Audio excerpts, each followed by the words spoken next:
Okay, good morning. This is Nick Petro from the National Weather Service in Raleigh with the Monday morning weekly impact weather briefing for Central North Carolina. First, we're going to start off with a look at Irma and how that's going to impact Central North Carolina weather here in the next day or two. So here's a quick overview right now of what's going on.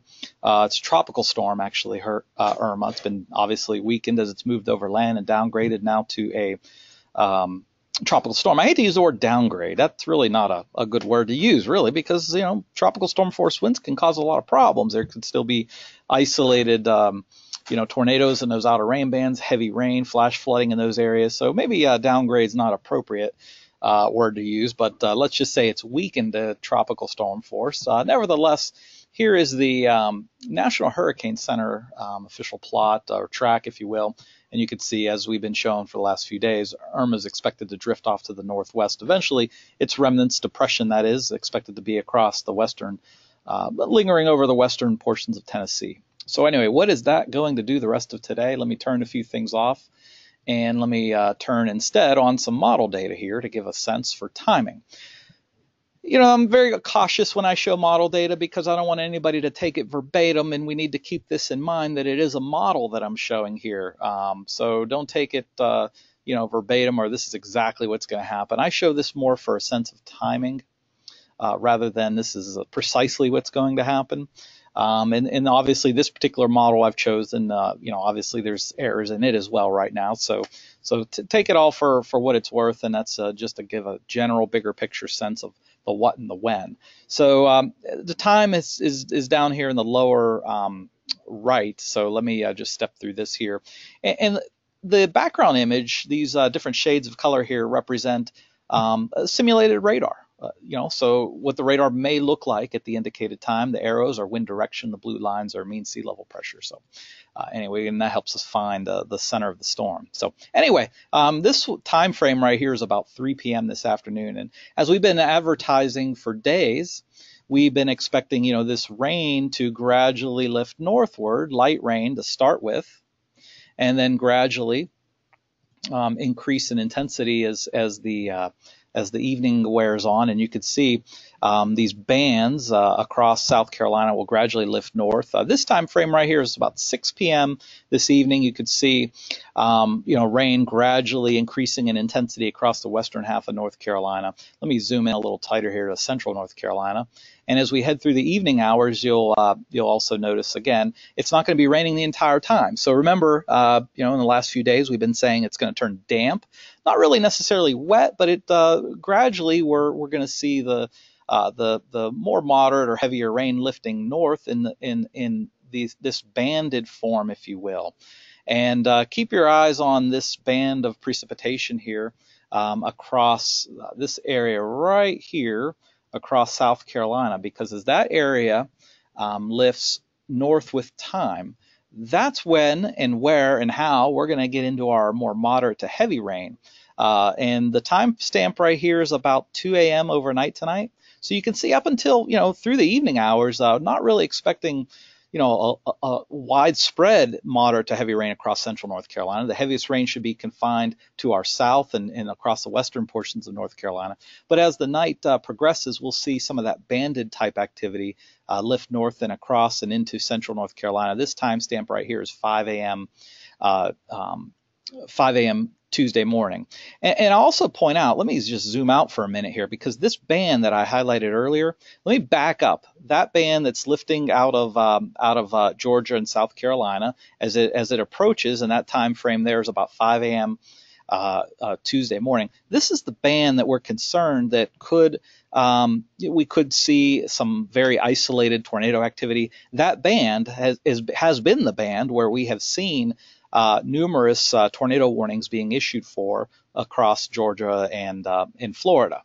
So it's with that band that we're going to be keeping a close eye on. That's 6 a.m. Tuesday, 7 a.m. Tuesday, 8 a.m. Tuesday, and 9, 11. I'm sorry, that's 11 a.m. Tuesday, and then you can see that is midday Tuesday, and then into the afternoon hours. So this is really to give you a sense of timing. We expect the risk for tornadoes in that main band that's left over from Irma to lift north and across central North Carolina late tonight into Tuesday morning. So let me also back up real quick here, and this time frame right here is about 8 p.m. this evening. And the background image I've switched to wind, surface wind instead of simulated reflectivity. And you'll notice there is some enhanced wind. Let me change to a spotlight here. There are some enhanced wind speeds appearing to show up basically in this model here, basically from the Charlotte area and extending east across over to Rockingham down toward maybe Laurinburg and points south into South Carolina. Kind of keep attention to that area right there, that enhanced higher wind speed values. That would be 8 p.m. this evening, 9 p.m., 10 p.m., 11 p.m. So the idea here is when that heavier rain begins to move up from South Carolina, we are expecting a period of gusty winds. Not particularly widespread damaging winds, but maybe a few hours of enhanced wind gusts, essentially from the Triad south toward Charlotte and east toward the southern sandhills, let's say, and that area is where we've issued a wind advisory for, and we could experience perhaps some localized down trees, isolated down trees, maybe a few power outages and that sort of thing. And then as the night progresses, that the occurrence or the frequency, if you will, of those higher gusts should begin to diminish. So anyway, let me then switch now over to our usual PowerPoint slides here to kind of summarize all this. And of course, this, in addition to covering the Irma impacts, will also cover the rest of the week, as this is our weekly briefing that covers the entire week. Of course, I've already addressed the latest on where Irma's at and where that's going. And this is our main points for the next rest of today and tomorrow. Again, we're looking at scattered occasions of perhaps isolated to scattered down trees and power lines with those 30 to 40 mile per hour wind gusts later this evening. And again, the best chance for that will be in the southern and western Piedmont and the Sandhills. Again, later today, this evening into Tuesday morning. The rain over the last few days, we've backed down a little bit. Now we're only looking at maybe 1 to 2 inches of rain. But if it all happens really quickly and all at once with that main band, certainly, in the big picture, 1 to 2 may not seem like a whole lot of rain, but if it comes down all at once in a short period of time, that could result in localized urban and poor drainage, short duration flooding. So that's the situation with the flooding potential and rain potential there. So anyway, and then the last item here I wanted to touch on this slide here is the tornado risk, of course, with that one band, and that's the band where we have seen, a few isolated tornadoes and tornado warnings, over Florida, East Florida, and lifting up into Georgia, as we've seen yesterday through this morning. That band is expected to move across central North Carolina later tonight into Tuesday morning, so we'll have to keep our eyes out for that. Again, not expecting numerous tornado instances. They would be isolated. They would be very brief if they occurred. And generally, these outer rain band type tornadoes are fairly shallow and weak. So anyway, that's the concern there. All right. So jumping to the rainfall amounts, and here you can see this is an updated map showing where we expect the heaviest rain to occur, and this is a little bit lower than what we shared yesterday and the day before. But again, remember, any pockets of heavy rain could result in localized urban and poor drainage, short duration flooding. So that's the deal there. As we look at where we expect the highest wind gusts, we're looking at wind gusts in the 30 to 40 mile per hour range. On this particular slide, that would be the areas shaded yellow. So we're talking the Triad down toward Wadesboro, east toward Laurinburg, and southern Sandhills. So again, not expecting widespread wind damage, just more or less scattered down trees, particularly weaker trees that are already half leaning over, ready to fall anyway, that type of thing. There could be some scattered power outages, but again, not expecting any widespread wind damage. That said, we did issue a wind advisory, and that's in effect from basically midday today till 4 a.m. Tuesday. So you can see the area shaded there in the tan colors. Those are the counties that have the wind advisory up until 4 a.m. Tuesday morning. All right. And again, just touching on that tornado threat, because of that band that's expected to move through with, perhaps some rotating mini supercells, portions of central North Carolina are in a marginal risk for severe thunderstorms. Again, mainly on Tuesday. The area in green will be that area that has the best chance to see those very brief, shallow, lower end tornado type isolated occurrences. All right, to summarize, Irma impacts again, and that should actually say tropical storm Irma, not hurricane. It's been actually now a tropical storm, but I've pretty much covered all this already numerous times, so this just summarizes what I've already mentioned. Some wind gusts, 1 to 2 inches of rain, maybe an isolated tornado. Again, the wind in general should be increasing later this evening, I should say, and then that heavier rain with those bands as they move up from South Carolina. All right, what about the rest of the week to kind of round out the weekly briefing here?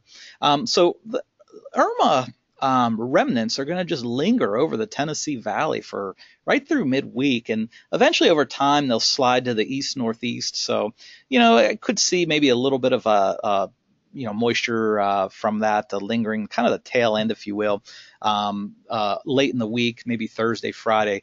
This particular map in the lower right kind of indicates it by what we call here a little trough.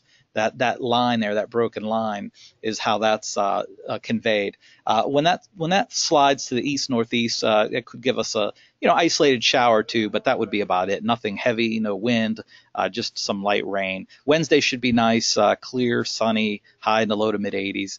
And then for this weekend, we're expecting mostly fair weather, but man, we're going to be looking to our east, keeping a close eye on Jose. So for late in the weekend, early next week, that's all up in the air based on what's going to happen with Jose.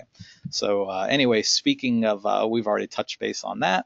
What about rainfall? We've kind of already conveyed that. Most of the rain this week will occur later tonight into Tuesday with that band or two of moderate to heavy rain. As that moves through, we should be mostly dry for Wednesday and very, very light rain the rest of the week, if any at all. All right, so what about the rest of the tropics?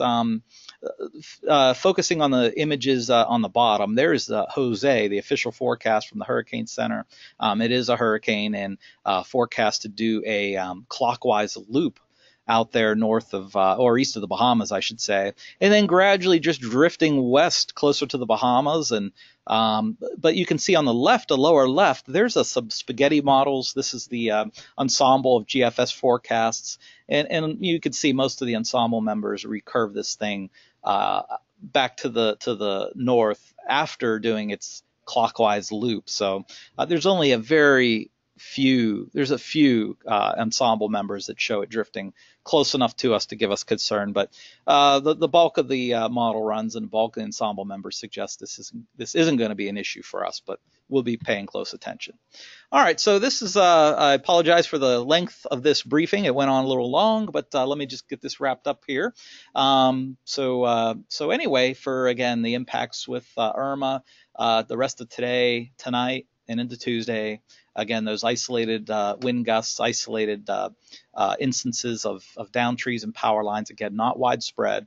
Don't be surprised if there's a few power outages, and that's again mainly, with that wind advisory from the Triad down toward Charlotte, east toward the southern Sandhills, is the part of central North Carolina we're most concerned about that. Inch or two of rain, but if it comes all in a short period of time and comes down heavy, that could give us some localized poor drainage flooding. And again, there's that short window of time for an isolated tornado lifting from south to north across central. And particularly central and eastern North Carolina, late tonight into Tuesday during the morning hours.